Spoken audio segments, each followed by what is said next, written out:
Hey, it's me, Dom, the country and blues singer-songwriter from Elgin, Texas. And today's Sunday, so that means it's workshop day. Today, we're going to be working on this little this little P90 telecaster. It's orange. I like orange, but the finished job, is crap. Because I used Krylon. But today, we're going to refinish it, and it's going to be green. We're not going to be using Krylon. I have really learned to love this as a nice cheap finish for, like a cheap rattle can finish for a guitar is Duplicolor. You can get it at your local O'Reilly's or AutoZone or any auto shop that sells automotive paint. Stuff I like about this. It's tough, first off. It goes on real thin, so it's not a super thick layer. It goes on really even. Even when there's a little bit of even when the can spits a little bit, because aerosol cans tend to spit sometimes. Or even pool if you like stay in one area for too long and it starts to pool up a little bit. It's a really thin paint, so it spreads itself back out, and the surface tension doesn't pull it all together. So you don't get, unless you're being a real jackass, you don't get dripping or pooling or anything like that. It makes a real even paint color. Here's a baritone. We'll talk about this one later. I did with it, and it's just a real pretty finish.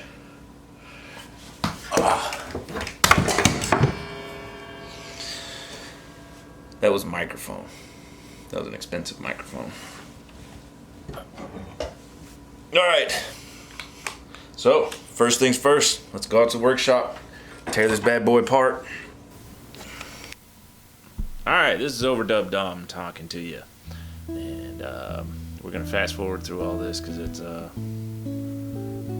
a lot longer than I thought it would, as projects tend to do. First, I want to tell you guys to not worry about the state of my workshop. It's a mess. I know exactly where everything is and how I like it. So just leave me alone about it. Alright, so what I'm doing here is, as you saw, I loosened up the strings and I popped the bridge off without taking the strings off. So I'm actually going to take the neck off, and I'm not going to take the strings off, and I'm going to put the whole thing back on without wasting a set of strings. Why? Because I don't really play this guitar that often, and I don't see the point in blowing like a $10 set of strings or $5 to $10 set of strings on it when it has perfectly good strings on there. I mean, they're a little old, but they're still pretty good. Alright, so yeah, just unscrewing all the bits. Oh yeah, found a little paint cap and had little sections inside of it. I thought it was pretty cool. I think at one point I showed it to the camera, but yeah, I was able to organize all my screws, keep them all together and separate at the same time.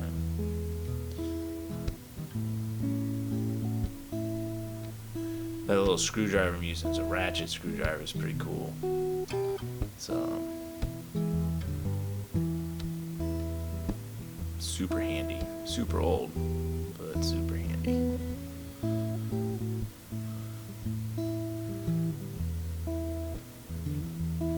So pull these bad boys out.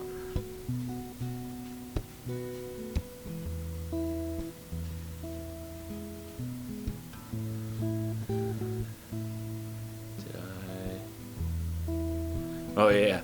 So here, this is fun. All right, so I'm gonna plug in my iron, and I'm gonna walk around the workshop looking for my screwdriver. It's on my dresser in the bedroom. It's not in there. Not anywhere in there. But I'm gonna look for it, and ultimately, what I decide to do, you'll see. Oh yeah. I moved the camera so you can see me soldering. So I'm pulling the pickup solders off, and then Yep, back to looking for that little screwdriver, and I give up, and I use this big, giant, stupid knife. But it fit perfectly, so it worked. So hooray. Hooray. It's not sharp either, so don't get worried that I'm gonna hurt myself. There's a lot of things in there that I'm gonna hurt myself with, like that thing.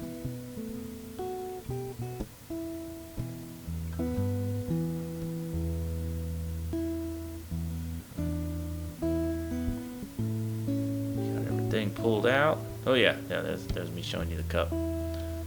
All my screws put together, put it all on the shelf. Now's the fun part.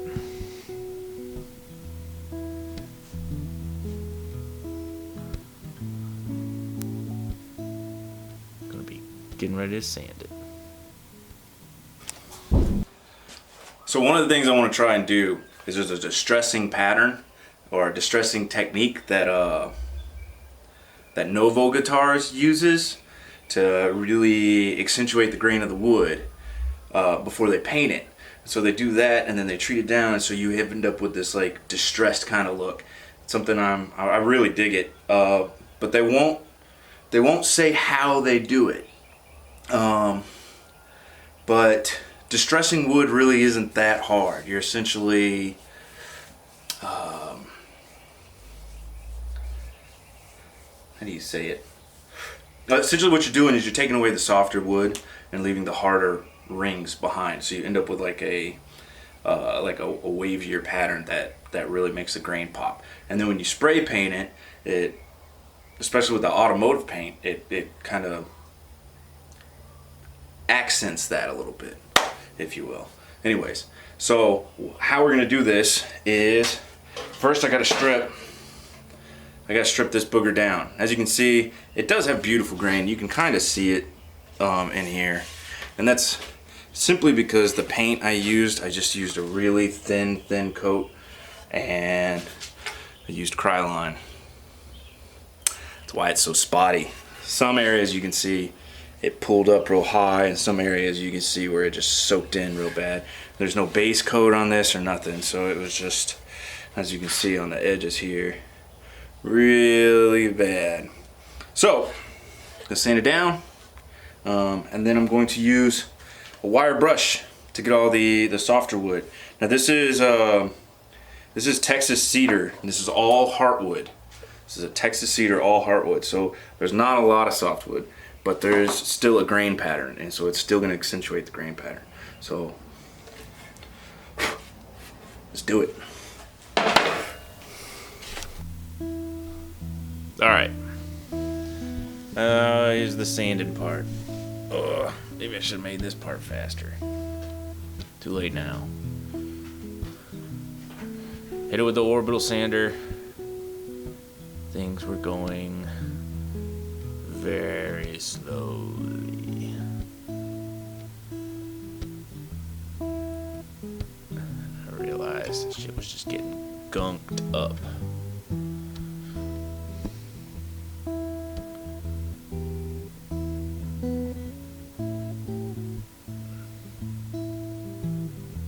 So here's a card scraper. So use a card scraper. Pulled it off. Figured if I took a little wood off, it wasn't a big deal. This was a lot better.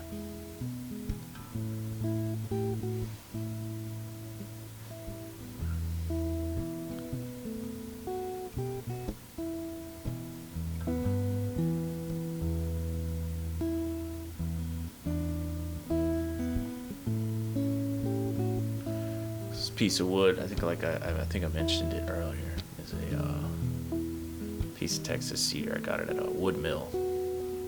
Got about 3 guitars worth out of it, out of a $20 piece, 1x8.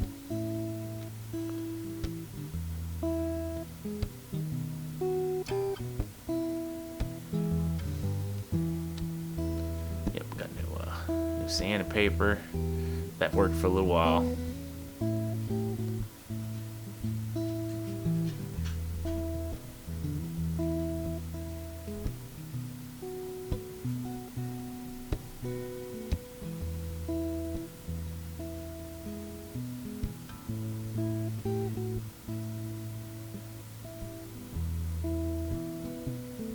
You know, maybe I should just play music on this, huh?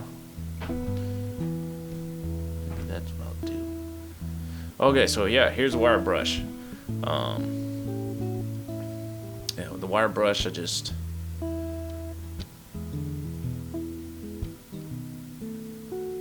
I'm basically just peeling the paint off, like with the wire brush, and it actually worked really well. The idea was to use the brush to dig out the softwood or the sapwood, but there's no sapwood because it's all heartwood. So it's just driving big scratches up and down. At this point, I'm nice and sweaty, and I'm sweating all over the guitar.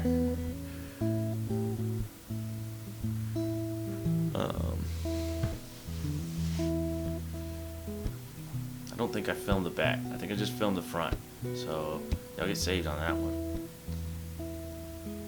The solution I come up with to get the back. Oh yeah. Here, I thought I was gonna finish up pretty soon.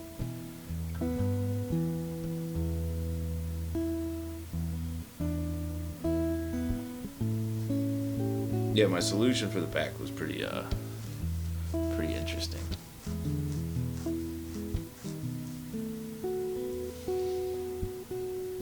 Or not the back, sorry. My solution for getting the grain cut out on it, I still used a wire brush, and I used the sander, but I also used an extra tool, and y'all will see that here in a minute.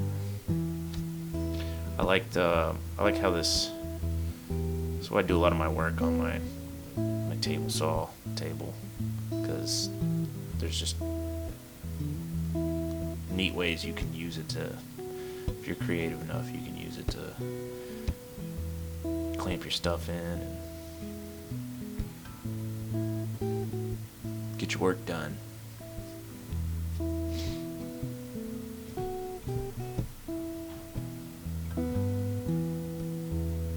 That card scraper was a lifesaver getting the paint off.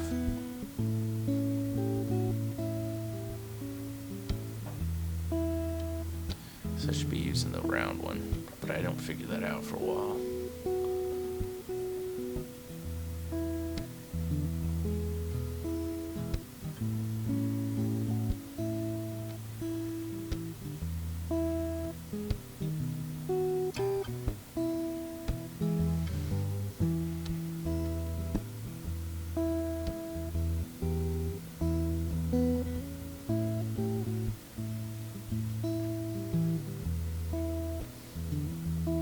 Hitting it with the orbital.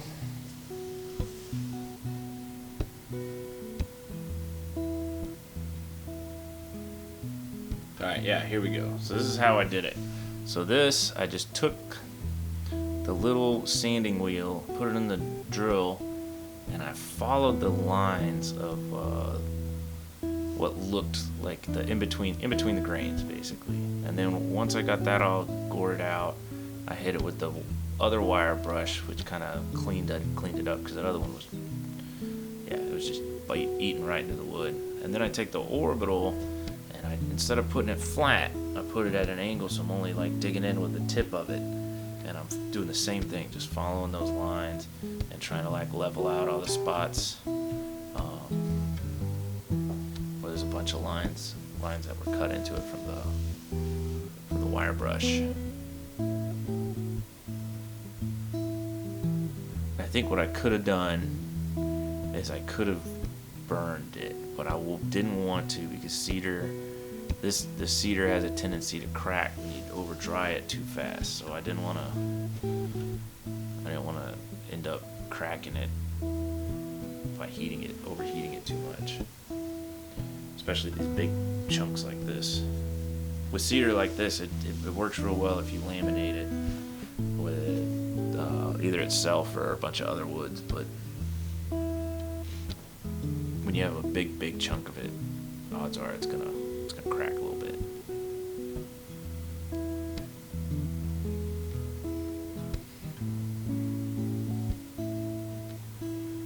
Yeah, you start seeing that grain really pop after a while of doing this.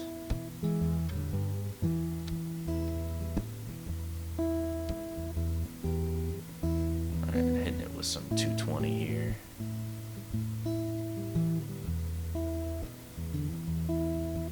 think I already did the back. Yeah, I was practicing on the back. Alright.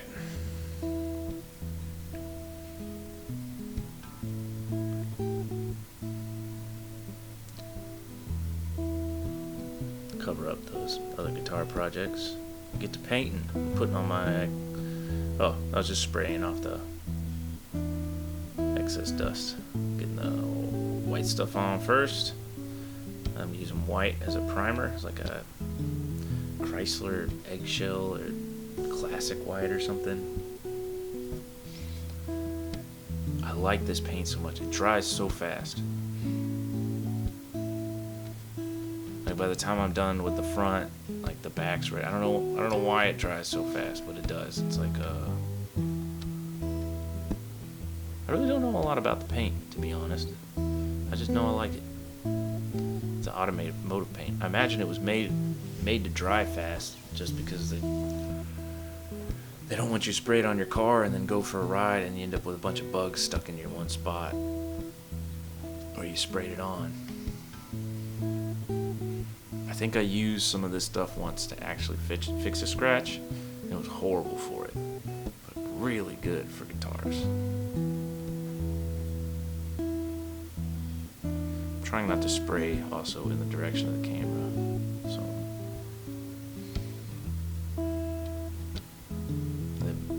it mists real fine too. Yeah, let's check the camera, make sure. So that looks pretty cool, right? Okay, so we're gonna let it dry. We're gonna let the primer dry. I'm gonna knock out some schoolwork, give me a snack, and then come back and do the green.